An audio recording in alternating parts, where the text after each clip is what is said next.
There we go. We are live. Good afternoon and a big thanks if you're joining us on this week's episode of the Weekly Ship Show. So we've got a very different episode in store for you today. Extremely different. We've actually never done an episode like this before, but I'm really excited to talk about it because we're going to be diving into the networks, the communities, and really all the opportunities we have here to drive business growth in West Michigan, specifically in Grand Rapids, Michigan. So just over the last 3 weeks, my colleagues and I had the opportunity, and actually I'm going to put it pretty bluntly, we had the privilege of being able to attend these two incredible events. One, 2 weeks ago, was the 26th annual Michigan Automotive Supplier Symposium that was hosted by the Van Andel Global Trade Center in GVSU. And then last week, we had the 2025 Supply Chain Management Conference, which was hosted by our all-star Economic Development Corporation, The Right Place. So what these gatherings highlighted was not only the strength of our local business community, but it also really underscored the importance of collaboration in navigating in what is clearly going to be a historically complicated year in the world of international business. So on today's show, I'd like to take a moment to focus on all the great conversations we were able to be a part of this month. And I'm really hoping that next year, you and some of your teammates will join us as well. So first, let's talk about the Michigan Automotive Supplier Symposium. Now, that's a tongue twister, so that might get me a couple times. But so the Michigan Automotive Supplier Symposium. It's an annual event, and I can say for a fact it is really a cornerstone for business owners, but also senior management and decision makers across all the tiers of the automotive industry. And it's a yearly event. They do an excellent job of bringing in great speakers that can really add some good color to the latest industry forecasts, but also speak on current issues and trends in a way that just really has a good personal touch. You can have some really great takeaways. So this year, the event kicked off with a fireside chat with Robert Young, who is the Vice President of Purchasing and Supplier Development at Toyota Motor Group North America. Now, his talk was fantastic. There was a lot of great takeaways, but really the talk was focused around the supplier collaboration. And under that umbrella of supplier collaboration within Toyota, the conversation kind of bled into Toyota's commitment to really integrating these advanced technologies, obviously, such as artificial intelligence. But there was this nice flip side where Robert also focused on some of the challenges that these, industry pressures, such as implementing AI, have posed as well. Now, another center point throughout the discussion was how the current business environment is affecting Toyota's sustainability initiatives.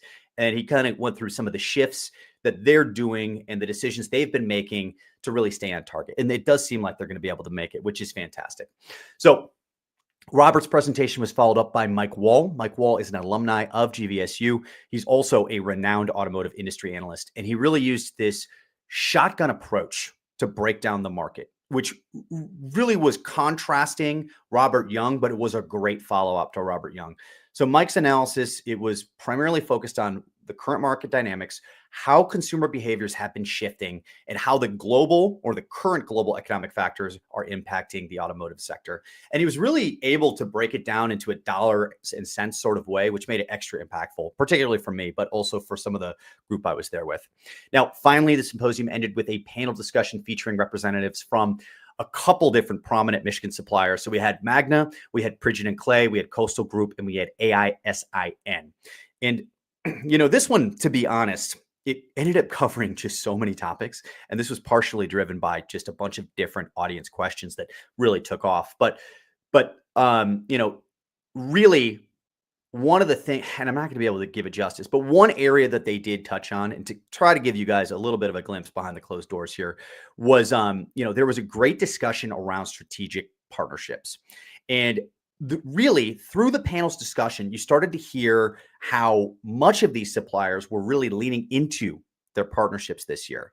And the key takeaway from this was really that the current business uncertainty is only temporary, but if they damage these partnerships for just short-term gains, they're risking exponentially larger amounts of growth in the future.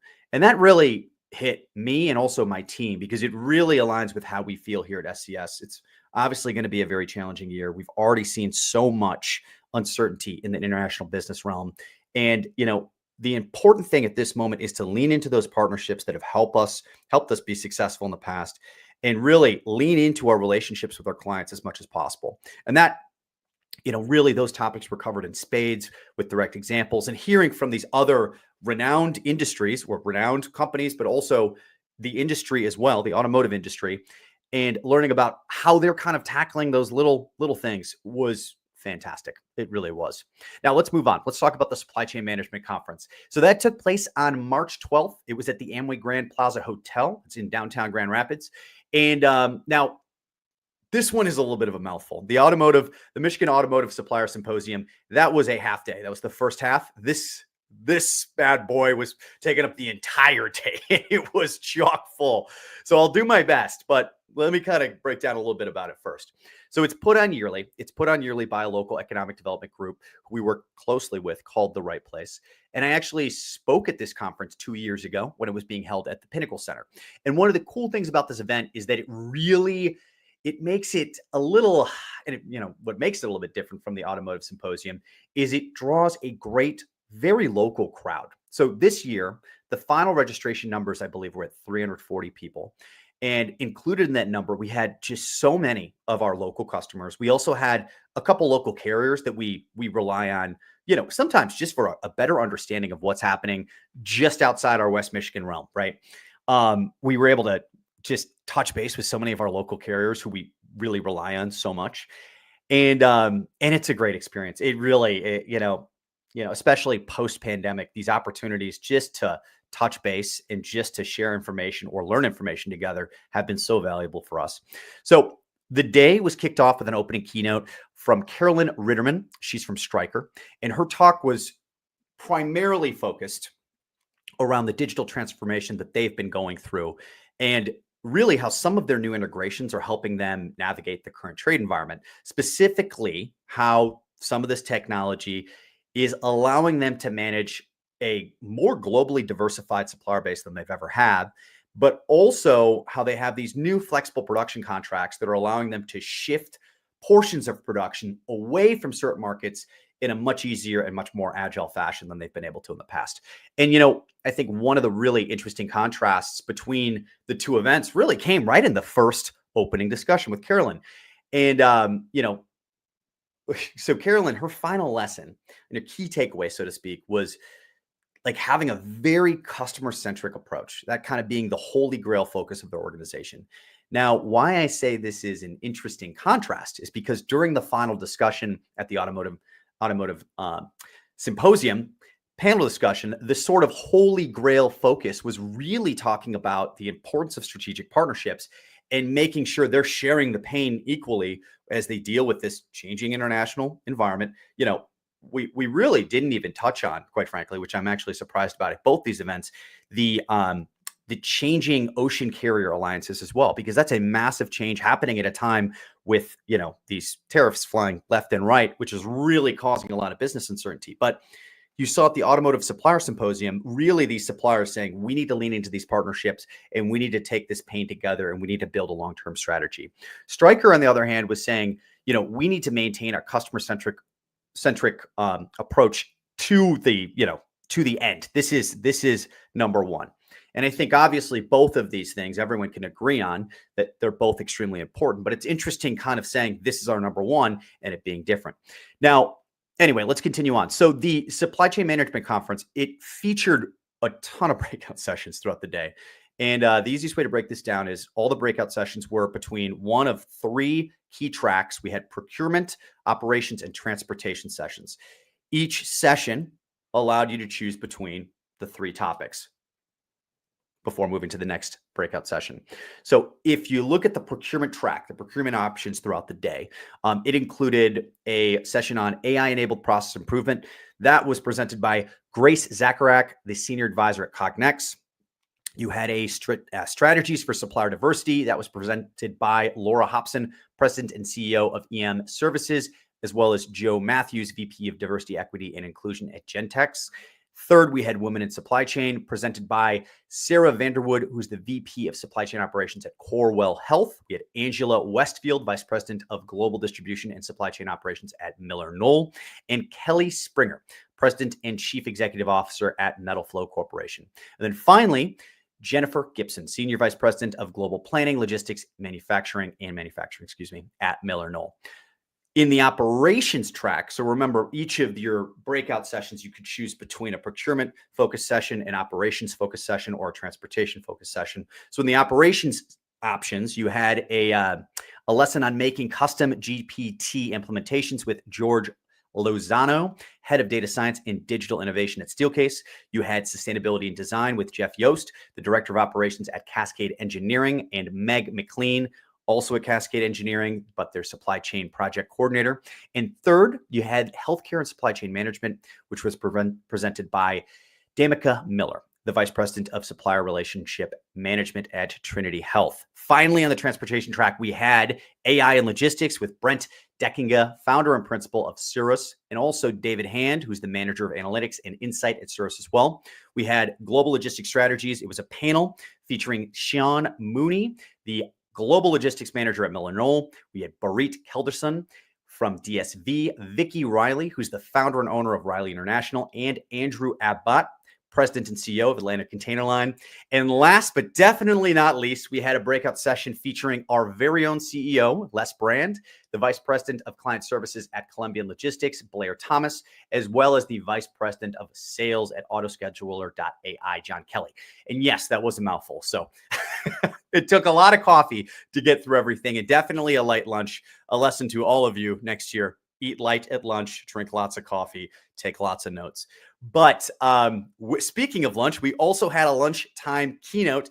It was titled Navigating the Tariff Terrain, Current Landscape and Future Outlook. That was presented by Ada Dismati. That's the Senior Counsel, and Hamani Gusi. I apologize for some of these names were a little bit challenging, but that was the partner at Warner Cross and Jude. So actually, and I want to speak a little bit about that luncheon. I don't think we had two lawyers kind of discussing contracts, quite frankly, in this time of uncertainty with all these tariffs. And I have such a takeaway. I've never had such a warm and fuzzy feeling around contracts in my entire life. And so I really want to hats off to that. Also, the moderator did an excellent job too, really highlighting the irony that we were listening to two lawyers give a presentation during lunch halfway through a very, very busy and very knowledge-packed event.